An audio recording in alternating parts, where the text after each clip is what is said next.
Here's why Criston Cole rose to power as Hand of the King in Season 2. In House of the Dragon Season 2, one of the most surprising and dramatic developments is the rise of Sir Criston Cole, the so-called Kingmaker, to the position of Hand of the King. Once a loyal member of the Kingsguard and a man sworn to neutrality, Criston transforms into one of the most powerful and controversial figures in Westeros.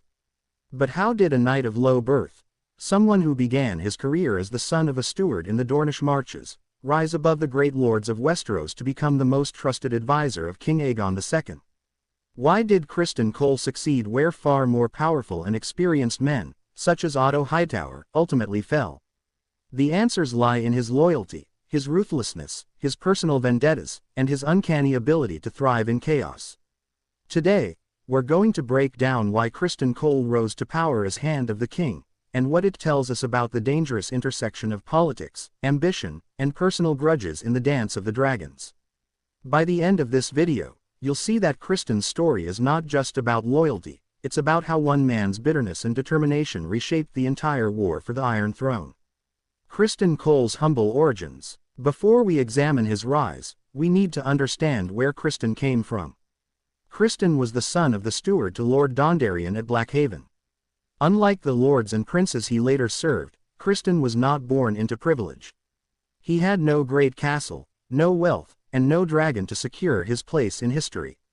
What he did have, however, was talent. Criston was a skilled warrior, and through his prowess, he earned his knighthood and a place in the Kingsguard.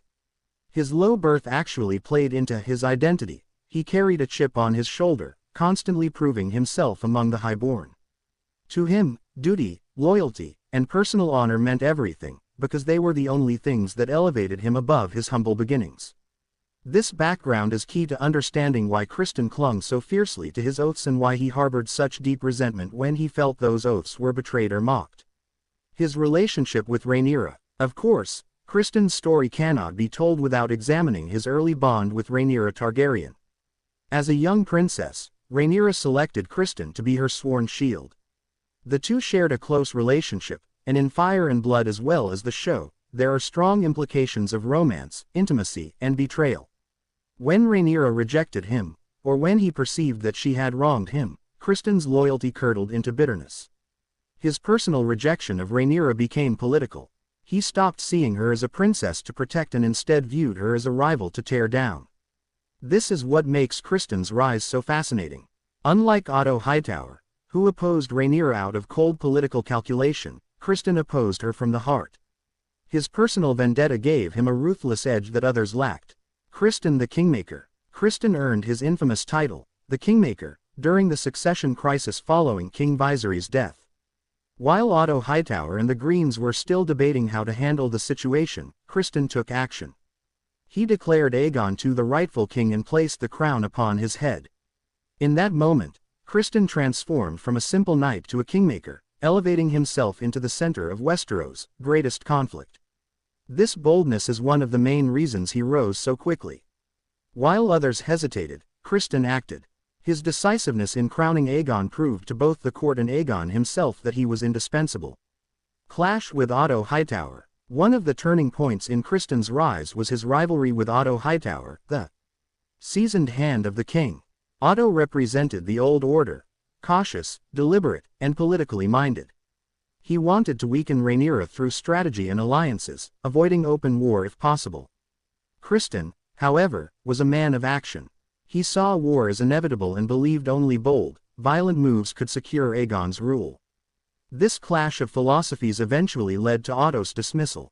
Aegon, frustrated with his grandfather's cautious approach, began to favor Criston's aggressive strategies.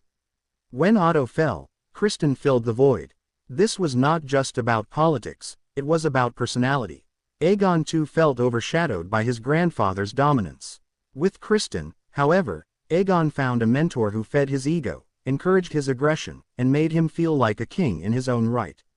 Criston's military mindset. Criston's value to Aegon extended beyond loyalty. He also provided military expertise.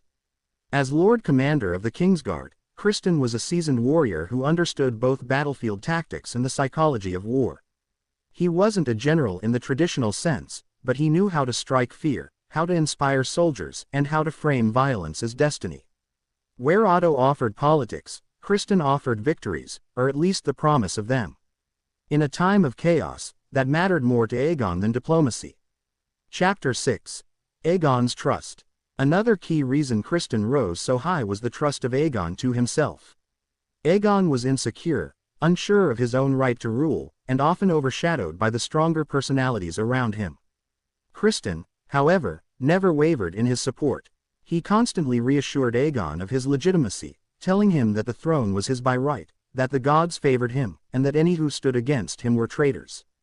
For a king plagued by self-doubt, this unwavering loyalty was intoxicating. Aegon rewarded it by elevating Criston higher and higher, until eventually he made him Hand of the King. In Criston, Aegon found not only a hand but also a father figure, a mentor, and a personal champion. Chapter 7. Ruthlessness and Fear. Criston's rise was also fueled by his willingness to be ruthless where others hesitated. He had no qualms about assassinations, ambushes, or acts of brutality that others found distasteful. He believed the ends justified the means, and he was willing to bear the moral burden of those choices. This ruthlessness made him feared not only by the Blacks but also by Aegon's own court. Lords who might have challenged him thought twice, knowing that Criston would not hesitate to crush them. Fear, as much as loyalty, kept him in power. Criston's personal vendetta. At the heart of Criston's rise lies his personal vendetta against Rhaenyra. Every move he made as Hand, every ruthless strike, was driven by a deep desire to see her destroyed. This gave him a single-mindedness that others lacked. For Otto, the war was political. For Criston, it was personal. His hatred of Rhaenyra pushed him to be more aggressive, more relentless, and ultimately more dangerous than any other advisor. This burning drive is why he outlasted Otto, why he gained Aegon's trust, and why he shaped the war in ways no one else could. Chapter 9. The Hand of War. By Season 2, Criston Cole had become more than just the Hand of the King. He became the Hand of War. Unlike most hands, who governed the realm in peace, Criston's entire tenure was defined by conflict.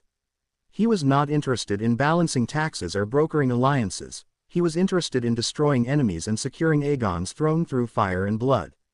This made him a perfect fit for Aegon, who craved immediate action and validation. Where Otto counseled patience, Criston delivered war.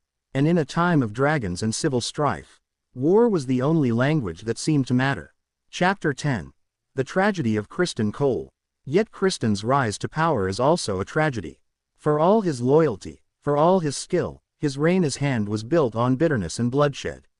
His personal vendetta blinded him to diplomacy, and his ruthlessness sowed the seeds of destruction.